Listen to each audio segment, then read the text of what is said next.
Well, hello there. We're talking about The Ring. It's 20th anniversary just passed. Came out October 18th, I think it was, 2002. Right? So 20th anniversary, a month. We miss it's certainly not the 18th now, but the 20th anniversary month of The Ring. Yep. Naomi Watts is in this thing. Gore Verbinski directed this. You probably know him better as the director of most of the Pirates of the Caribbean films. Cool. A Hollywood remake of a Japanese film called Ringu.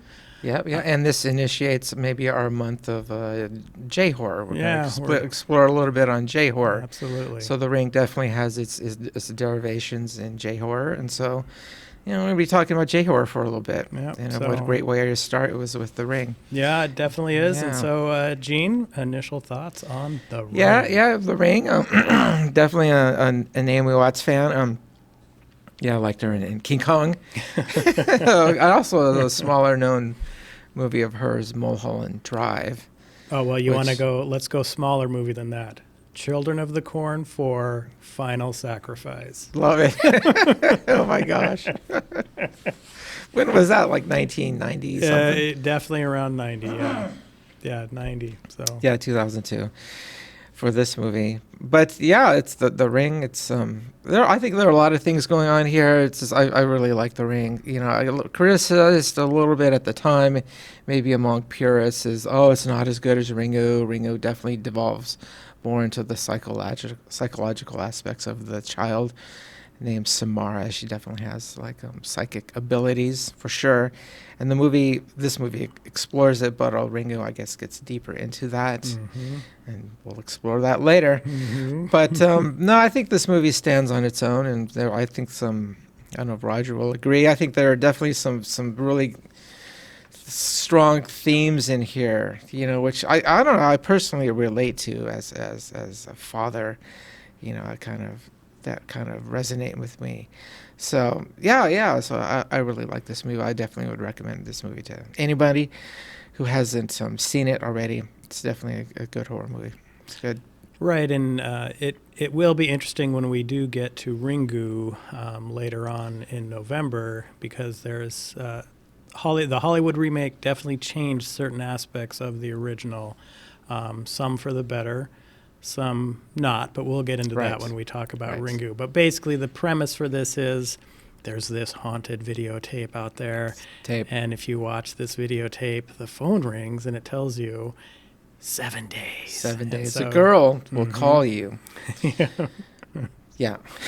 And then you've got And then 7 you days. have 7 days, 7 to days to live, live, yeah. and then you die. And then the movie starts with two friends, Katie and Becca. They're talking about this, and Becca brings this up, kind of just at random, out of kind of nowhere, about this tape, and she explains it, which I like. I appreciate that.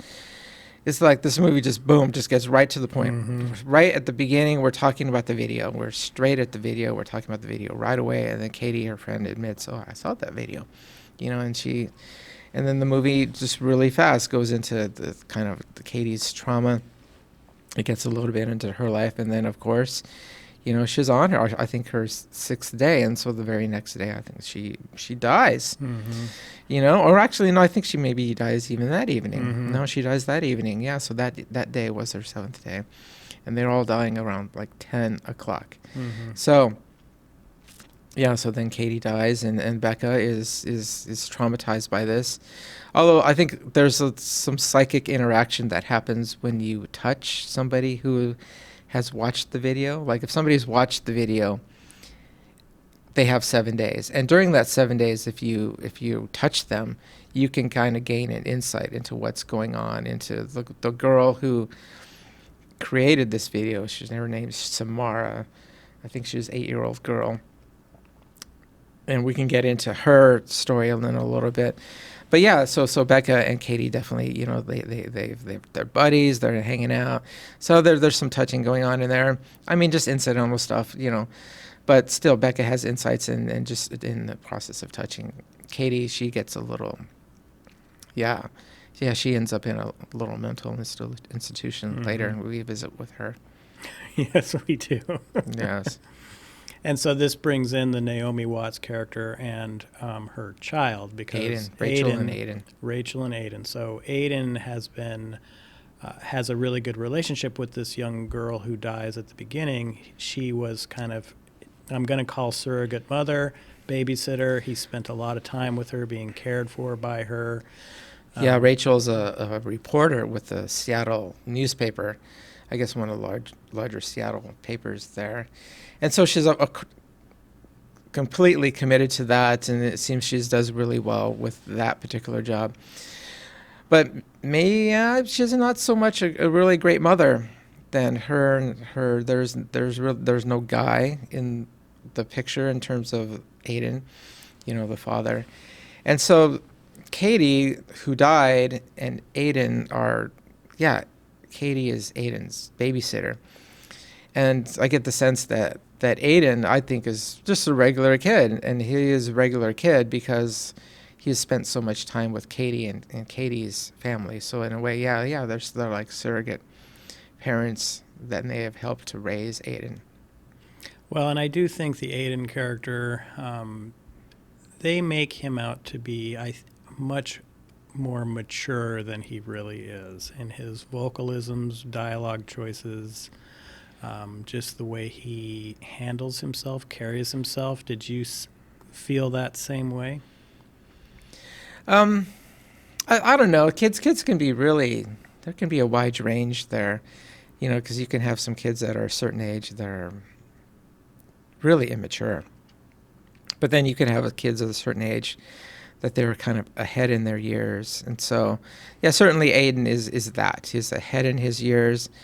But and do you think it could happen? Oh, sorry, just throw this out. But him having to play different roles, like he lives with his mom, Rachel, but they have like a strange relationship, and maybe we can get into that in a little bit. But then it's really spending a lot of time with Katie and Katie's family. So sometimes, the process of having to be resilient in that kind of situation could push a kid to be more mature than his age. So it doesn't really affect me or bother me too much. Aiden seems wise. Mm-hmm. The one thing that because he refers to his mother by her actual name, Rachel. Right. I don't know if he called Rachel mom when talking with, I think, his dad. Mm-hmm. But, to Rachel, he says Rachel. So it kind of shows a little bit of distance there, and I would say that's probably Rachel's fault. Mm-hmm. So the theme of parenting, and especially fatherhood, is a really strong theme in this movie, and so, we can get into that. Well, and I think the Rachel character, because there's a early scene where the teacher, she's late, of course, picking her kid up from school. Right. She's got a reporting job. Right. She kind of busts into the classroom. The teacher, of course, is still sitting in there with Aiden. And then the teacher's like, oh, hey, Rachel, do you have a second? Hey, your kid has been, I know your kid's gone through this trauma where he lost his friend, his babysitter, 3 days ago. And here's all these drawings he's doing of like her in the graveyard or in the cemetery, underground, all this stuff. And there's this interaction there where Rachel is saying, oh, no, my kid's going to be fine. Don't worry about it. He's fine. Not really paying much attention to the teacher. And then the teacher's like, well, just so you know, this kid drew these things days before the death actually occurred. Right. That fits in that somewhere along the line when Katie's last 7 days, she had been babysitting Aiden, of course. Aiden's a kid. You're always like, hugging kids and whatever, especially, they got they're close, so they're going to be hugging and stuff like that. Katie's going to put her arm around Aiden like that and to be supportive. And I think that's why Aiden is honestly, I think is well adjusted, because of Katie and again, Katie's family. But, and it's just also the dynamic of Rachel in that scene, because Rachel, she goes into the scene and there's the teacher sits at a kid desk, but where does Rachel sit? Rachel sits on top of the desk, so I think it kind of shows her personality is that she really likes to be in charge. She likes to be kind of the dominating person. She likes to be in charge. So she sits on top of the desk instead of like, I think a normal person or a regular person would just, you just follow the pattern that the teacher had set. Mm-hmm. The teacher sat down at a chair. So you just follow that pattern and you would mirror that and you would just sit down in a chair. But no, she sits down on top of the table. It kind of creates a little dynamic, unparalleled dynamic of space, that she puts herself like in a way over that teacher. And so she interrupts the teacher and kind of really dismisses the teacher's concerns. Yeah. Right. Yeah, but then the teacher says, that he has been making these wrongs before. But no, Katie died. Your point about the Rachel character wanting to be in control and kind of domineering, that is evidenced throughout other scenes the movie, in this yeah, film. yeah. Where, so the reporter and all this, nope, I'm the one calling the shots here. Yeah. She's giving commands to the other persons and. Yeah. But they then go into a sequence where Aiden and Rachel are going to attend the wake for the babysitter that died, Katie. And this sets up where the mother of Katie is going, hey, Rachel, I know you're a reporter and all this. I can't find any information anywhere as to why my perfectly healthy 16-year-old daughter, or however old she was, would just suddenly die, why her heart would just stop, all this stuff. And so, hey, can you maybe poke around and do some investigating? Right. She said, you're good at asking questions. Mm-hmm. Yeah, and so then Rachel takes on that task, and she goes right to it, because she goes out there, and there are some of Katie's friends talking outside, and she goes outside, and she goes right into her reporter mode and asking questions, and immediately she starts to get some answers. Mm-hmm. Yeah, and she does some investigating up in Katie's room, like poking around. She found like a receipt. Remember when we all had cameras that actually had film that's to be developed? And so, there was a receipt for a film developing place. And so she goes there and gets the photos from Katie's recent trip to, because they all went to these cabins, and that's where they saw the movie. And so she gets a receipt that there was, the cabins were at Shelter Mountain. Shelter Mountain Mountain yeah, cabin. It was four teens went there, I think it was, right? Yeah, her friends.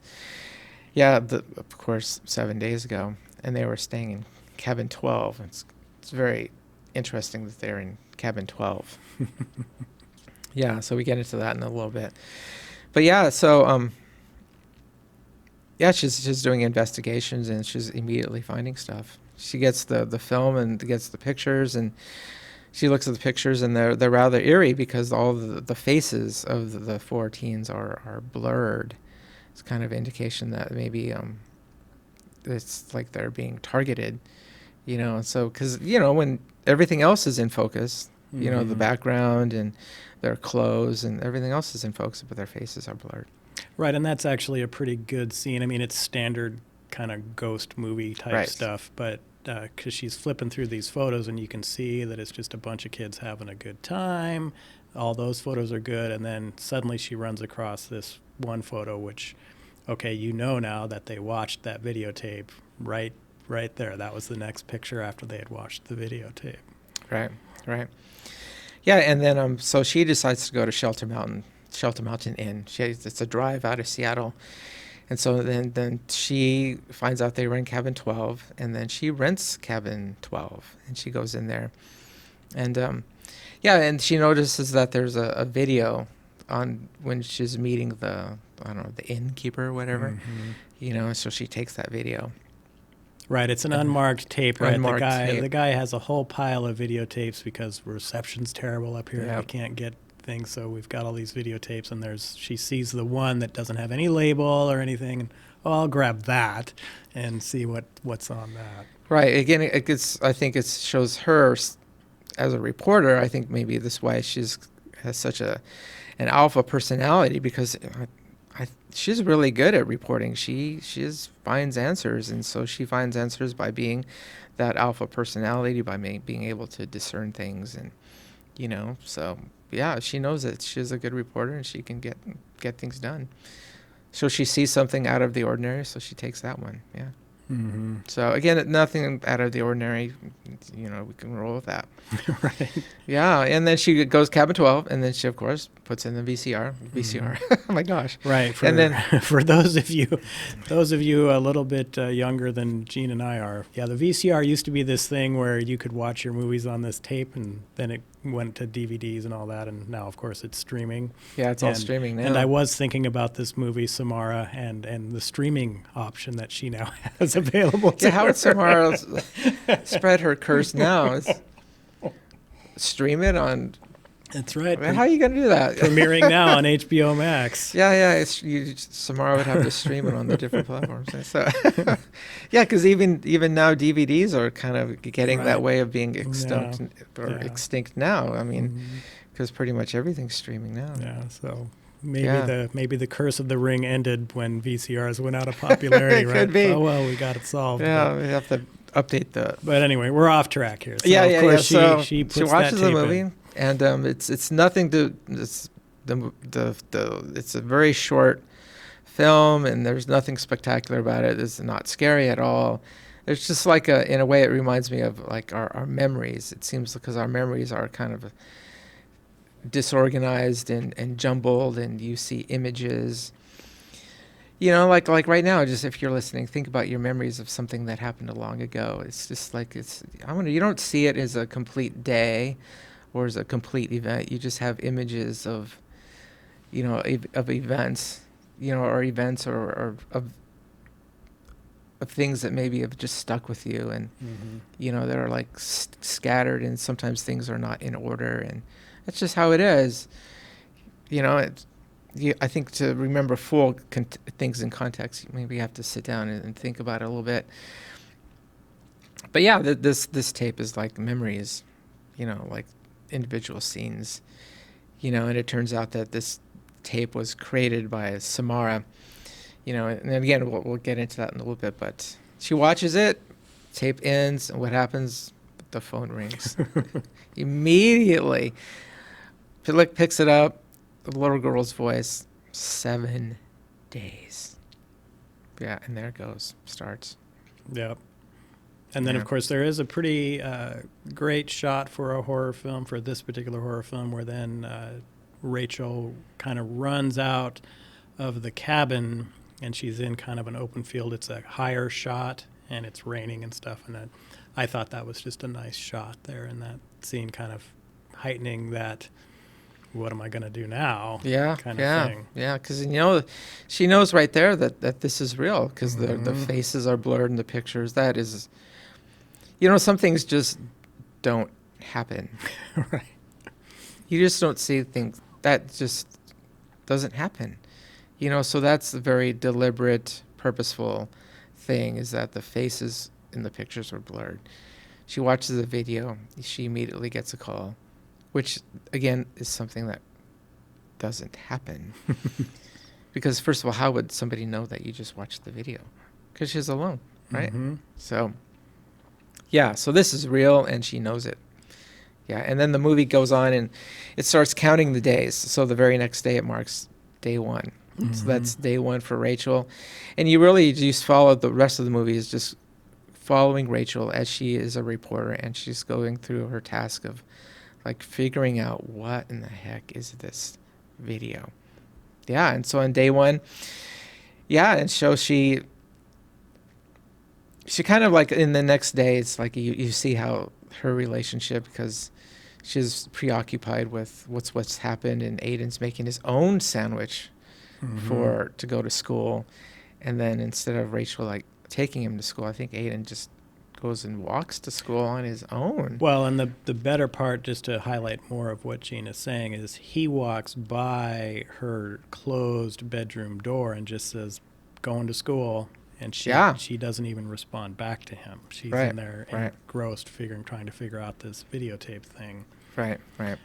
I can see her aloofness there, because she knows in 7 days she's going to die. Right. They got to figure it out. But they're going to show some aloofness there. That's a clue to their relationship. Yeah. And I also will point out that one of the things that horror movies are good at is building tension. And one of the ways the director does it in this film is through this daily countdown where you'll get Right. day 1, day 2, day 3. And so it's getting more and more intense and the deadline is approaching. The And stress so is increasing. Right? that's a good technique that this director uses here to do that.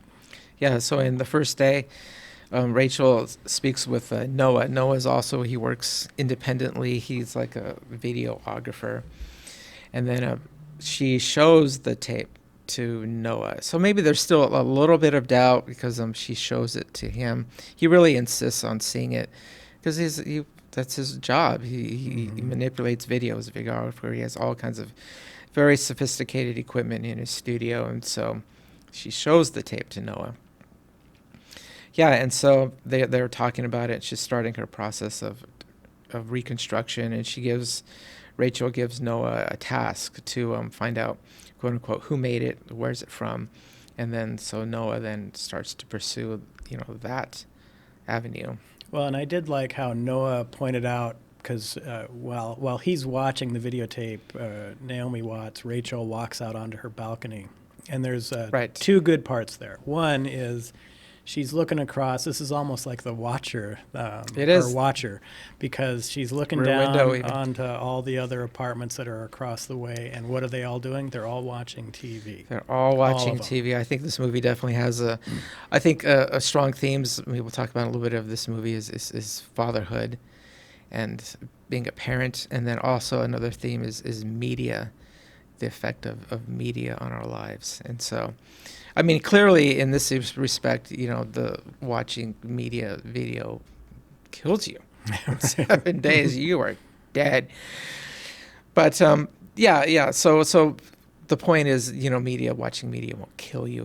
Like getting a bullet in the head. You're not going to die. But we'll talk about that in a little bit. Well, and I Yeah. think that scene there highlights the negative effect that overconsumption of media can have, because every one of those people was engrossed just with what was on the screen, Right. and not like the mother had walked out onto the balcony to smoke and her kid is watching the TV. There was the other older character watching the TV, and they're not interacting with any humans. Right. There's no anything like that.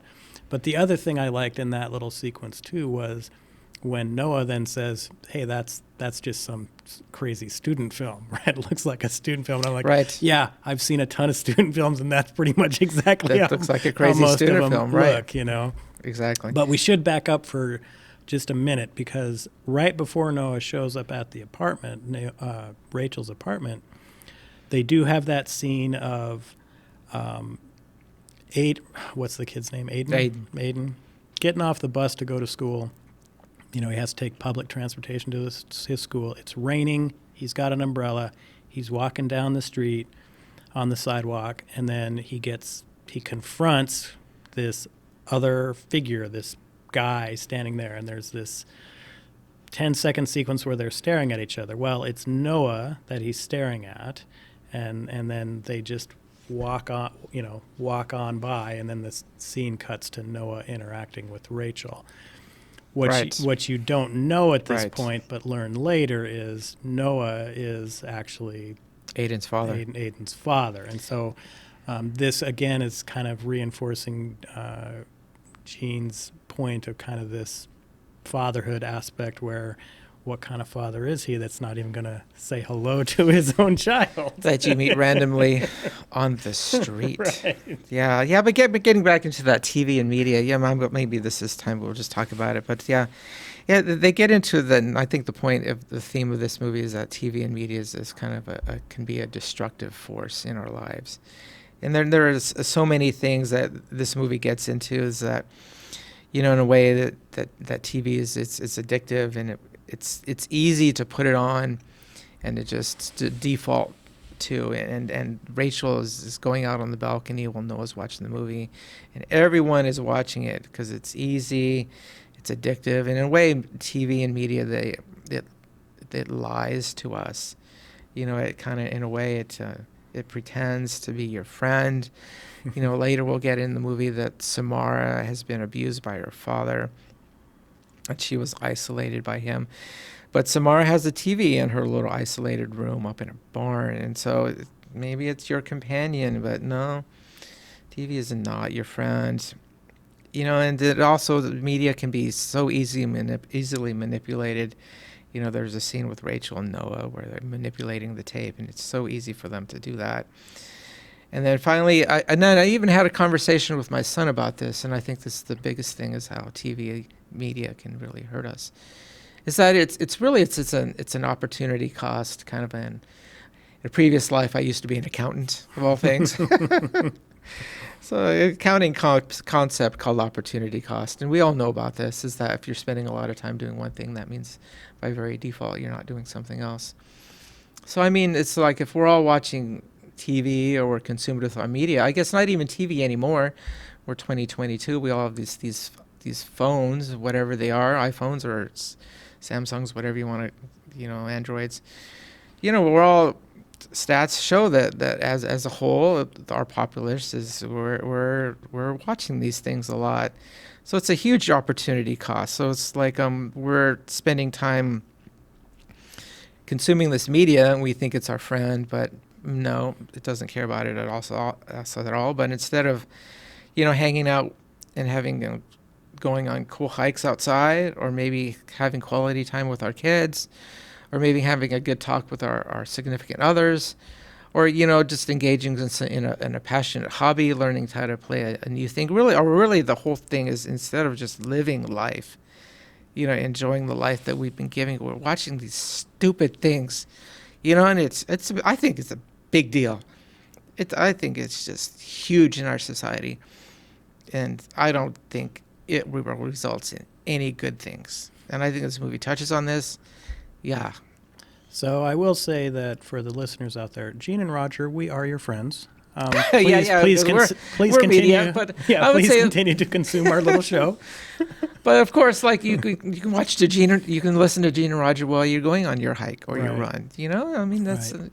So. I think though, the thing too about the way you've explained all this media stuff, the other aspect of that too is the isolation aspect of it. Right. Where you feel like you are in touch with all of your friends or the world or whatever, but really it's an isolator. You're not having a face-to-face conversation like you and I are right now. Yeah, we're at the same table. It's this thing where, I'm on my Xbox and I've got my headphones on and I'm talking to my friend, but he's not in the same room. He's in his own house, right. And we're never really interacting one-on-one or anything like that. So the interactions have to. Yeah, it's one-on-one. There are no substitutes. Or if I'm connecting with my friends on Facebook. It's lying to us. Right. Yeah. Right. So enough of that. But yeah, so I kind of mapped it out. It's just like, and it says Thursday. Thursday was day one, so Friday is day two. But Friday is also, it's day two for Rachel, but Friday is also day one for Noah. Right. And of course, Noah does not believe her at this point. Noah, he will start to believe it later. But yeah. Here they in their investigation of the tape, they discover that there's no control tracks, which are explained to be like fingerprints for the tape, which again is something that should not happen. They're analyzing the tape. And the Rachel starts to see scenes of the tape in her life. And it's interesting is that the movie is, I think, Roger, you had brought this up, is that the movie's kind of like, in a way, of course, it's color, 2002, but the colors are muted, it's drab. But the scenes you see from the tape are brighter, especially the color red is really accentuated. And you see red in its true colors. And so the director really went out of his way to show that. Well, and it'll be interesting when we do get around to doing Ringu, because the two videotapes are different in how they display themselves. So it'll be interesting to get into that. But yeah. Nice. Yeah, so day three, Rachel, day two, Noah. So Rachel visits Becca. Remember Becca from the beginning in the hospital, and Rachel touches Becca, trying to connect with her. And so then Rachel gains insight into what's really happening.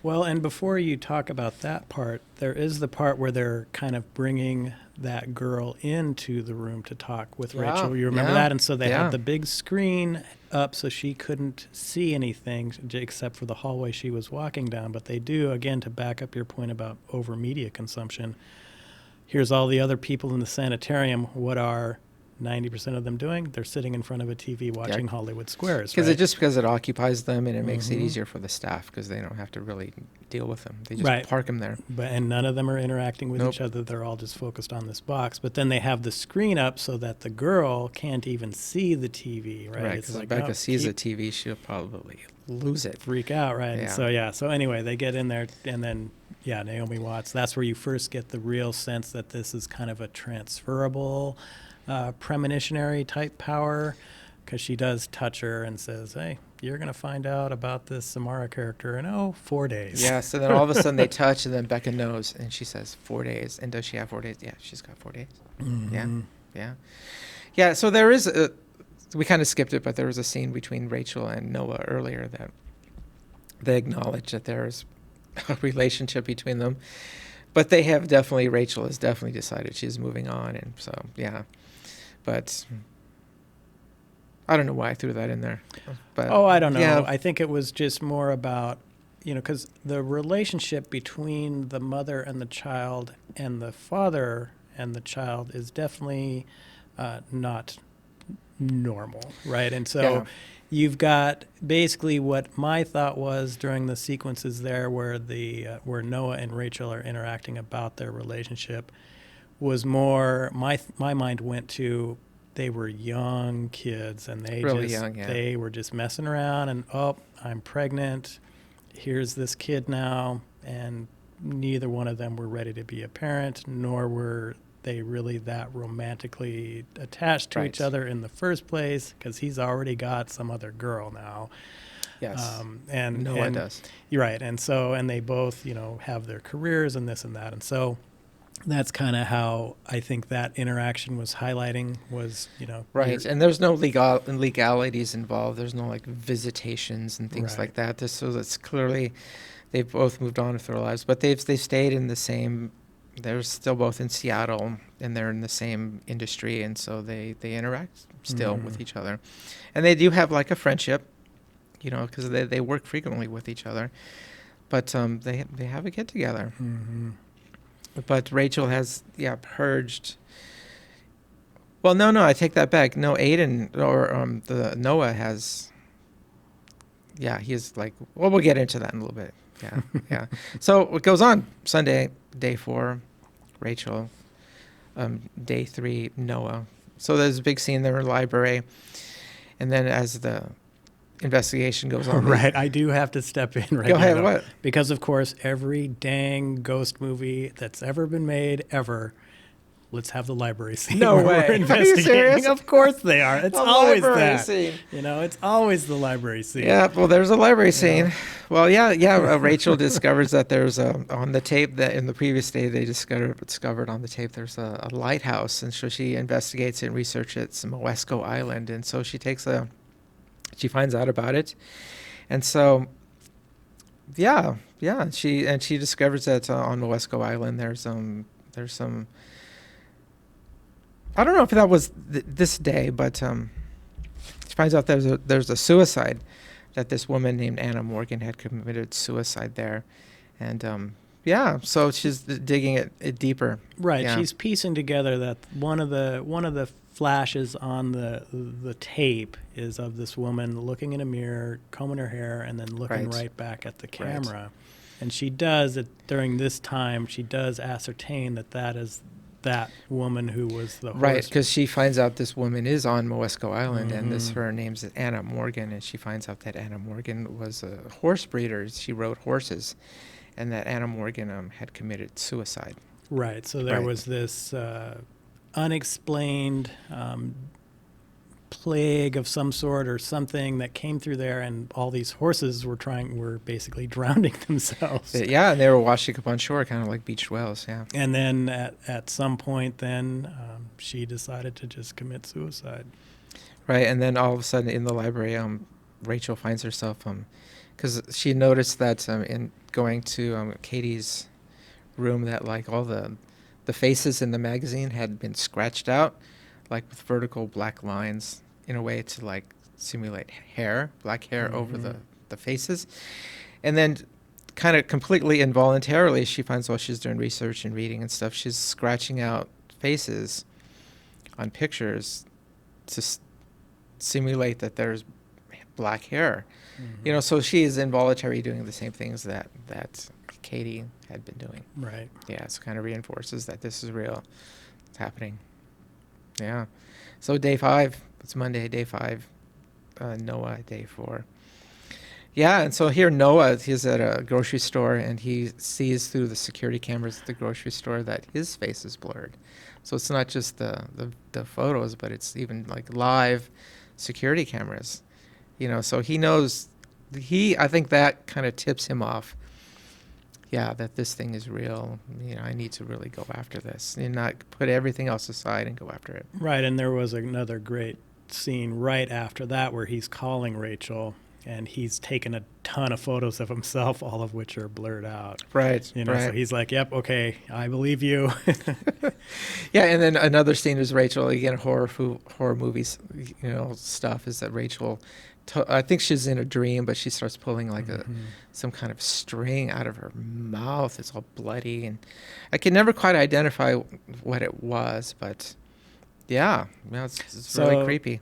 What that was is one of the EKG kind of devices that they had attached on that child as they were doing those experiments on her to see what's going on. Okay, and she pulls it out of her mouth. Yeah. Yeah, weird. Yeah, okay, so Tuesday, so day 6, Rachel, day 5, Noah. But this day, actually one of the earlier days, they had made a copy of the tape. So in this day, and Rachel had put a copy of the tape in her purse, but Aiden being a precocious kid, so what's he do? He gets it out. So on this day, he watches the tape. So, right. Yeah. But it's implied that he was told to watch the tape. Did you catch that part? Are you sure? Yeah. I kind of got it that he was kind of by himself and he just watched it.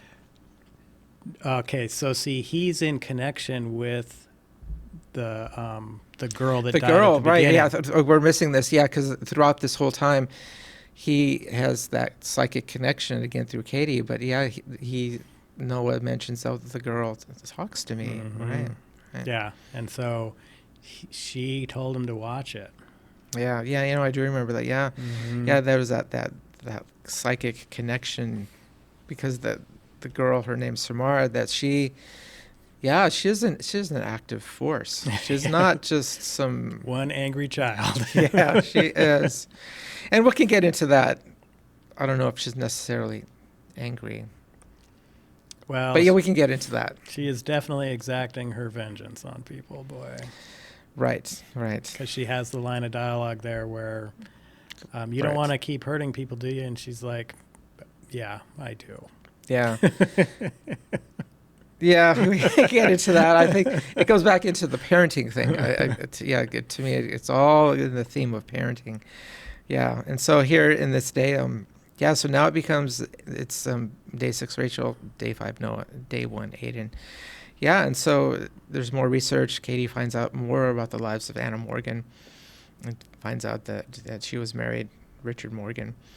And then Noah goes on a trip to the psychiatric hospital, makes a bunch of lies, somehow breaks into the record room.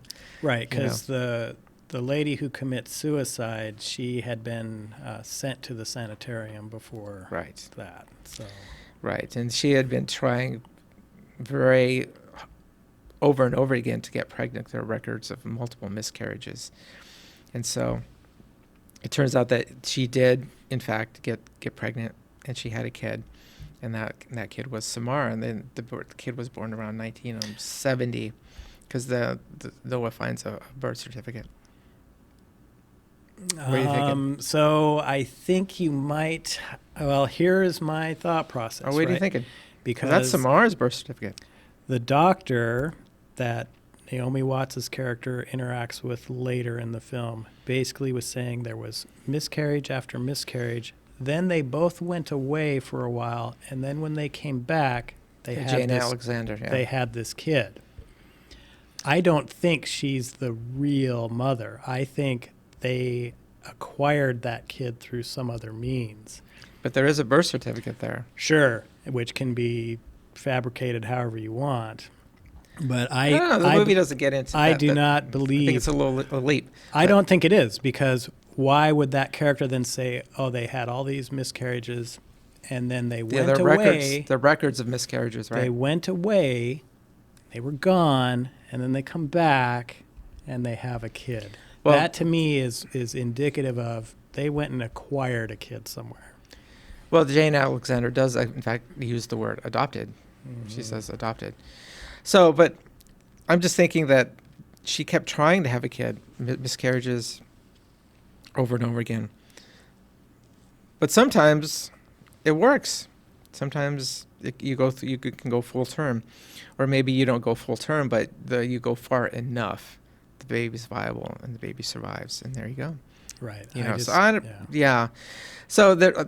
And to me, if it goes, I mean, there's two ways we can go with this. Right. Your way, which. Well, there's a birth certificate, though. Right, but. So trying to be a super contextual here, there's evidence right here.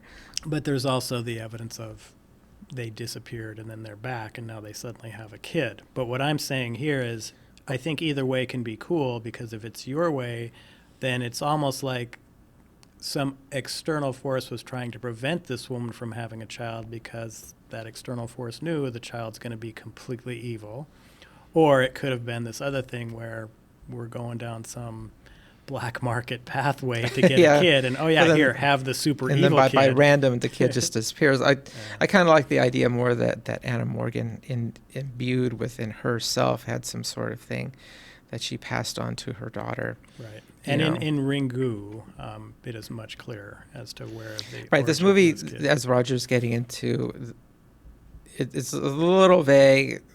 To me, there's a birth certificate there. It's just a live birth.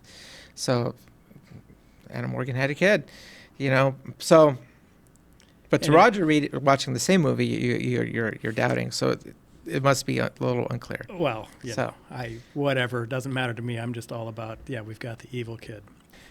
Yeah, so Noah's doing a lot of research in a psychiatric hospital. And then another thing that he comes across was just super confusing. And again, the beauty of is that we could, stream these things, is that you can watch the scene over and over and over again to kind of figure it out. And so I did this with this scene because I watched it over and over again, is that he comes across these images, and it turns out they're called like thermobaric images. And so I was like, what? So I looked that up, and so it's an image that's made from infrared radiation. It's like it's like a picture made from night vision goggles, something like that. And there's a later scene where we're actually talking with Samara. Yeah, I think it's actually the next day, and it's a vision that kind of like Rachel has, or there's a memory, or no, that tapes that that's tapes we're watching. Yeah. So later on, I'm jumping ahead. So right, because Noah finds all his stuff down there, finds the charts, the paperwork on the lady, and then he somehow weaves himself back upstairs to the videotape room. Right. Well, let me finish about the thermobaric images. And so they're images that are quite detailed and very dreamlike images. And there's a later scene where Rachel is watching a video in Richard Morgan's house, because she's a reporter, so she's checking things out. Mm-hmm. And there's a video there, and there's a video of Samara in a mental institution being interviewed by a doctor or interviewer, and she's talking about these pictures, and she's asking, well, how did you make these pictures? And then Samara admits is that I thought about them, and then they just are. Mm-hmm. So she created them with her mind, which is amazing. And so it kind of relays us how she created this tape, and it's why it's just like it's a dream. So Samara created this tape, this VCR tape, like with her mind. It's kind of amazing. But it's okay. Like the movie, such a thing fits within the framework that the producers and directors of this movie have created for us. So they've created a universe, as all movies do, but this event kind of fits within that framework. So it's okay. Well, right, and when you're dealing with a ghost story and all this, it, I don't know anyone who would have some sort of issue with the way Right. she's creating the tape. Right.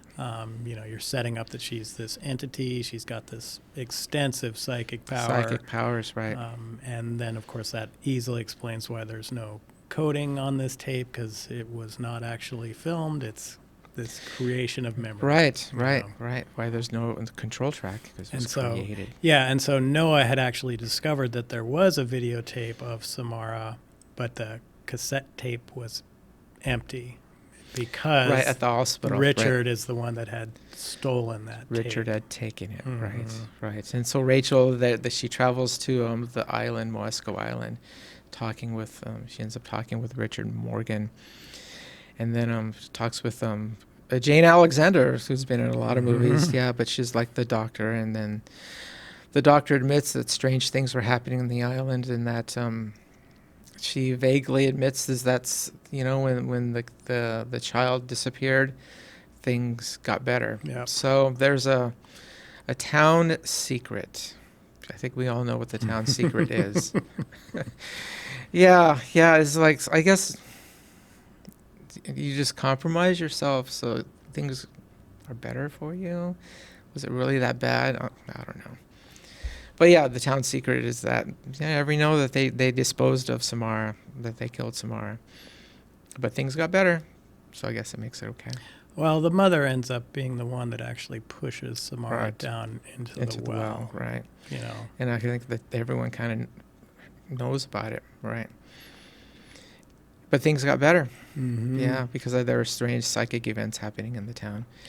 Yeah, and then it turns out that when Rachel's out on Moesco Island, she goes up to and talks with Richard Morgan.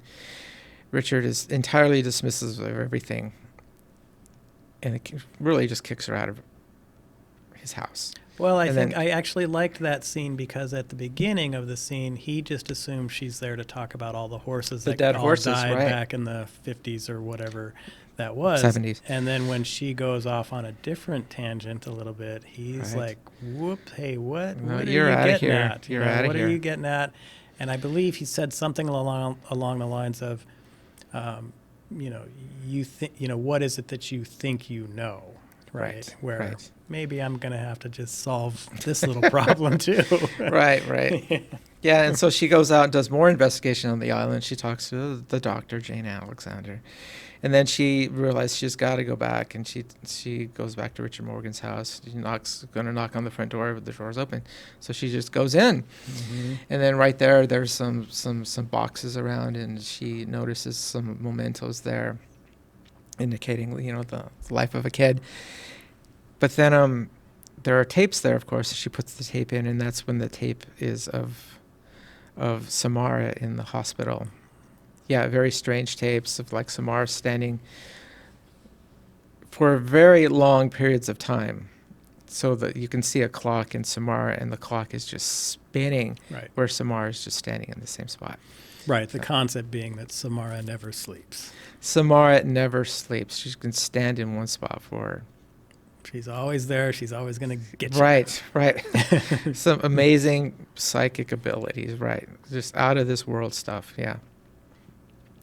But then Richard Morgan finds, Rachel in his house. Just like almost an intruder, really. But then she's watching this video, and then of course he doesn't like it, but more that he doesn't like it that she's intruding into this part of his life that he thought he had put away. But she's bringing it all back. And so he strikes her, knocks her down. Then Rachel starts to angrily confront him. It's like, where's your daughter? I know you had a daughter. And she says, you killed your daughter. And then he goes upstairs, and you can tell that this whole thing with Rachel coming back was bringing back all these memories for him, and he had decided to commit suicide. And so he fills his bathroom with water, and he connects all these electrical outlets, and then he gets into the water and flips a switch and is electrocuted to death. Right. It's pretty creepy, yeah. Well, and I think that scene. And it's a horror movie. That scene gives you, again, another indication of kind of the alpha status of the Rachel character, where she's just been smacked hard and fell to the ground. Right. Does she cower in fear, run Nope, out of there? not at Nope. all. hey, you killed this kid. Where is she at? Blah, blah, blah. Right. She goes right after him. But then the other sequence there, when he's right before he's about to kill himself, it seems to me like he has been continually afflicted by the presence of Samara, because he basically said, she sends me stuff all the time, Right. essentially, you know. Right. He has visions all the time. Mm-hmm. So Samara has been tormenting him over all these years. And then she also confesses towards the end that he says is that, quote unquote, my wife was not supposed to have a child. Right. So was not ever planned on being a father. And so this role of being a father was thrust upon him. It was a role he had never, ever wanted. And it goes back to, we had skipped a part. I think it was Rachel day 4, day 5, where there's Noah and Aiden in a car, and then they're confessing, they're talking, and Noah is confessing to Aiden. It's like, they're just talking, and then he's talking about being a father, and he quote unquote says, I don't think I'd make a good father, and so he kind of talks about his own life, that his father was such a terrible father, and he just felt that if he was a father, he would be a terrible father too, and he didn't want to replicate that. So it just shows that, in a way, that, here's the theme of fatherhood, is that Noah and Richard Morgan exist they're parallel, in that they both have rejected their roles as fathers, and in both cases, in a way, the rejection of fatherhood for Richard Morgan had the most drastic outcome, because Samara was a special kid who probably needed a father. And you kind of get the sense of Samara from watching the videos is, in a way, I get the sense that she's not really like some evil presence, but she's just a spoiled brat kid, and if there was a loving presence there, you can direct the kid in the right way, but for Aiden, I think Noah was not there for Aiden, but I think Aiden got saved because Rachel had found this other family. That's Katie's family, and he'd spent so much time with Katie, he still was okay. And kids can be remarkably resilient, and I think that shows that Aiden is resiliency. And I think, Rachel, that she's some terrible mom. No, she's not a terrible mom. In a way, she's an alpha female, and she's all into her job and her career and all that. But I said, no, she provides for Aiden, and she takes care of him. But, she's there emotionally, maybe not all the way. But again, she has found a substitute, so Aiden is okay. But Richard Morgan totally failed for Samara. Richard Morgan, he was into his horses, and he didn't know how to handle Samara, so he isolates her in the barn. Mm-hmm. And Rachel and Noah find this isolated room by climbing this extremely tall ladder in the barn. And, we found that Samara had been isolated there for who knows how long. And so I just kind of this whole thing it just makes me a little emotional, because I have my kid is a little bit on the autism spectrum, and you have to treat these kids differently, because how I kind of disciplined my first kid, it was totally normal, is swimmer, blah blah blah, athlete, he gets great grades, this is a great kid. But how I disciplined him and raised him was really a lot different than how I raised the younger kid, who's a little bit on the spectrum, because for him it's totally different, and it just took a lot of time to figure out what really works with him, how to really deal with him, how to talk with him, how do you show him the right way, and Richard just totally abandoned Samara. But I think if he had just spent time, and I think this point, Aiden mentions this in the movie, that Samara just wanted to be heard. Mm-hmm. But there was no one there to see Samara, to see her as who she really was. There was nobody to hear Samara. Certainly the father was completely delinquent and a child abuser in his neglect. But then it's just like these kids, they need to be raised a little different, and you got to spend time with them, but you can be successful. You can reach them. It's just that Richard was just so neglectful in his fatherly duties. He'd just blown it. And Samara turned out the way she was, a spoiled little girl, little brat, and she used her powers in a way that she saw fit. But I think if he had just spent time with her, he could have directed her to a different path. But no, we'll never find that out. Just as the extreme selfishness of Richard Morgan, and again, because of Noah as well, is it's the selfishness of Noah to not accept their roles as fathers, and to just, Noah to just move on with his life, and Richard to hang out with his horses. Mm-hmm. But again, it's a theme in America. Like, how many times do we see that about men who are not accepting of their roles as fathers? It's a cliche, right? It's my gosh, it's man up. Men, and Noah didn't want to do it because he was afraid. He was afraid he would become his father. But what a coward! You become a father, and you just learn along the way. Right. My gosh. And that particular line of dialogue from the Noah character, I didn't like, because maybe look at it differently. Yeah, my dad sucked. I don't want to be that kind of dad. Right. And so now I'm going to be an awesome dad, right? And we've heard that with a lot of the kids that we work with. Right. When they become parents, it's like, yeah, my parents were terrible. We're going to do the best we can to not be that guy. Yeah. And so that was, I think, an unfortunate line of dialogue to put in there. But it was there. And it's kind of typical. It kind of gives him an excuse. And I will point out, if the Richard Morgan character had been loving and caring to Samara, we would be talking about a different movie right now. Yeah, exactly. So there'd be no. There would be no movie. If he was that good father, there'd be no movie. So he had to completely suck. But Richard Morgan, he has tremendous guilt, as he should, and he kills himself. Yeah. His neglect ended up with his daughter being, oh my gosh, thrown into a well, and then his wife committing suicide. Right. Yeah, and then we get into here. We're at the huge climactic scene. It's day 7, Rachel. Day 6, Noah. Now day 2, Aiden. They're at Shelter Mountain Inn in cabin 12, and they're trying to figure out, what's the special thing about this cabin. Some marbles get knocked out. And you notice that they're all congregating in the middle of the room. So there's like the cabin is depressed, kind of in the middle. And so they start tearing holes in the floor, and what is below the cabin? It's the well.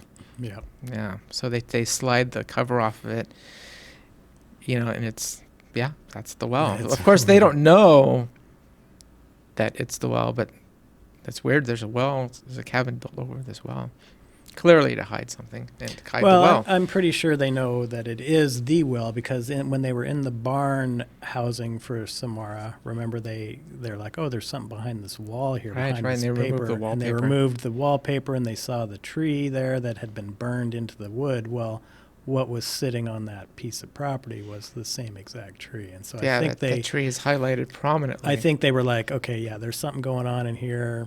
And then, they get into the well. When it's it'll be, again, interesting when we talk about Ringu, because the well sequence in these two movies are dramatically different. Oh, yeah, I look forward to that. I do find this one interesting. They're both looking down the well, and then they do this kind of horror cliche thing where, the evil's coming because the water's starting to kind of come out of along the wood, and the nails of the floorboards are coming up and all this. And then a TV kind of turns on and all this. And anyway, at the end of the day, what happens is Naomi Watts gets knocked into the well. Yeah, what's the deal? The TV gets dislodged from where it was, and it slides down and the wood, and it hits her, and it knocks her into the well. Yeah. She falls pretty far into the well. And then in the well, she discovers, she has a flashlight there and falls with her. But she discovers the body of Samara. First of all, she picks up Samara. Well, first of all, she notices that there's scratch marks on the wall. There's a fingernail on the wall. It's really creepy. And then she picks up, she notices that there's a body there here. And then she picks it up, and then she picks up Samara. And first it's just like a regular girl, so like she had been sleeping, Right. but then clearly that's not the case, and she devolves quickly into how she really is, and there's just a skeleton there. Right. Yeah. So the skeletal remains of Samara in the same dress that she was in when she was pushed into the well. Right. And so then just continue. Mm-hmm. Finally, in touching, actually touching Samara there, she gets a view of the full day, what happened on that day.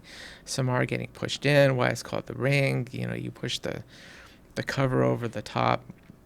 The cover fits loosely on the top of the well. Light comes in all around the perimeter of the circle. Forms a ring. Mm-hmm. Yeah. But then the Noah character realizes, hey, we're past the deadline for you, Rachel, and you're not dead. Right. And so they are like, oh, like every other ghost movie you've ever dealt with, as soon as you figure out what's bothering the ghost and solve it, then everything's good. Right. And, they've put Samara to rest. They can bury a proper burial. Mm-hmm. She's at peace. They come up with what was the deal for 7 days? And Naomi Watts is like, well, you can live 7 days because the kid was alive when she was in that well for 7 days. 7 days. That's why you were getting the 7-day deadline. And the camera starts to slowly pull back, and you assume the credits are about to roll. But nope, the movie's going to keep going for a little while. No, it goes to the next day. Day 8, Rachel. She survived. Day 7, Noah. So it's day 7 of Noah. Day 3, Aiden. So yeah, on this day, here we go into in Noah's studio. Yeah, we see it all. We see it happening. Right. Well, and first, I do like the scene where Rachel and Aiden are waking up, and there's a dialogue interchange between the two of them where Aiden's like, well, did you solve the problem? And she's like, oh, don't worry, honey, we set her free. Right. And then Aiden's like, no. What? You helped her? Right. It's like, what's wrong with you? Right. And so that was a good scene right there for sure.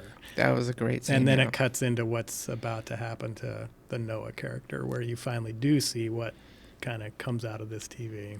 Yeah. Aiden lays it all out that Samara doesn't want help. You have not solved anything, right. Rachel. Yeah, and so here we get into the TV turns on, Noah's studio. Samara climbs out of the TV, walks towards Noah, can't escape. There's no escaping this, and Noah dies. Mm-hmm. Yeah. Rachel comes in, finds him. And then she goes back to her apartment, and she just destroys the original, but then she remembers she had made a copy. Mm-hmm. And then she realizes that she had survived, not because she put the curse to rest, because she had made a copy. Right. And she had showed it to somebody else. She made a copy, and that copy was shown to somebody else. Mm-hmm.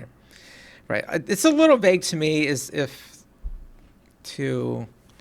and then she has Aiden make a copy as well. So now they're a copy of a copy. And then Aiden's good line of, And this ends the movie. Yeah, we're going to have to show this to somebody. And yeah, Aiden's like, what's going to happen when we show this video to somebody else? And then the movie ends. Rachel's just looking off into distance. Yeah. Right. Thinking about the horrible possibilities here. But is it necessary? It leaves with the question, is it necessary to show the video to somebody, or is just the process of making the copy in the curse? Because the idea is that by making a copy, you've helped Samara to propagate the curse by making a copy. So is that sufficient, or do you have to show that copy to somebody else? I know it's the movie doesn't really explain it, which is good. Leaves it to your imagination. I would say that, no, you do have to show it to somebody else. It would seem that, it fits. Videos are meant, to sit on a shelf, and no videos are meant to be watched. Right. So it would seem that, yeah, to really break the curse, you make a copy and then you got to show that copy to somebody. But then that person now is on the hook for 7 days. And what, the cycle just perpetuates forever? Right. Right. So Well, until VCRs, no one has one anymore. right. Right. Which So, is where we are today. yeah, she pretty much needs to either upgrade to Blu-ray or get it on streaming at this Yeah, point. she's got to stream her little video, her science project, or one that's her student project. Mm-hmm. Right. So this film was a substantial box office hit. Most people really enjoy this film. It did spawn a sequel, which was nowhere near as popular. Ring 2. Yeah. But Gene, Weekend with Naomi Watts. yeah, and the only things I will point out is this does have, I think it's an hour and, what is it, 54-minute runtime. Yeah, it's a little long. And there was It's okay. definitely scenes that could have been cut down, but Well-made movies are good for 2 hours. but They're it was fine. It does have a PG-13 rating, so it's not going to go anywhere that's too terrifying for those of you that aren't necessarily into full-on horror movies. Yeah. Again, this movie was made for, again, it has super high production values, so there's definitely money thrown into it. But this movie made a ton of money. So huge, again, like Blair Witch Project, it made a lot of money for their investment. Right. So, yeah. Right. It did really well. And so when we do Ringu, it'll be interesting, Gene, to compare them because they're virtually the same film with some surprising differences. Right, yeah, it's more into the psychological backstory. I like Ringu a lot more than I like The Yeah, Ring. I think that's the typical consensus. If it's a 1 to 4 star rating, I'm giving The Ring 2 stars, and Ringu would be a 3 star for me. So, Nice. but we'll see what you think. Are we going to do that one next, or what are we? We going could to do it next. I mean, I prelude that we're getting into J-horror. So we reviewed Ring, so the Ringu is logically let's just do Ringu next. The other thing I'll point out about Ringu, it's shorter than this one. So oh, nice, Roger. once Got again, out of your 83 minutes. Well, it's not 83; it's like 96, but still shorter. Okay, still shorter. But I personally really like this movie. I like talk about stream. I'll probably buy this movie. You know, I really like this movie. Again, because I don't know if you could tell, some themes really resonate with me on this movie. But yeah, The Ring. Well, and that's great too because smart horror movies have multiple themes kind of woven throughout them, and this one has at least 3, if not more, big time themes that you can talk about. And so when you watch it, especially if you're watching it for the first time, you may discover some other underlying themes in there that really resonate with you. And so that's great. You know, you can have your slasher movies where there's no themes going on here, or you can have horror like this where there's a lot to talk about, and just you go from there. So, Gene, any final thoughts about The Ring? Yeah, I look forward to watching the Ringu. It's a natural comparison contrast, but for this movie, it stands on alone. It stands by itself, and yeah, it's great. It's great. Really liked it. Check it out if you want, and we'll do Ringu next week, so we'll see you then. Yeah, final thing, I would say, even if you're not a horror fan, like you could tell your friends, watch The Ring. A lot of people say, oh, I don't watch horror, but yeah, watch Ring. It's good for everybody. Yeah, it can work. So that's all we got. All we got. Bye-bye. Bye.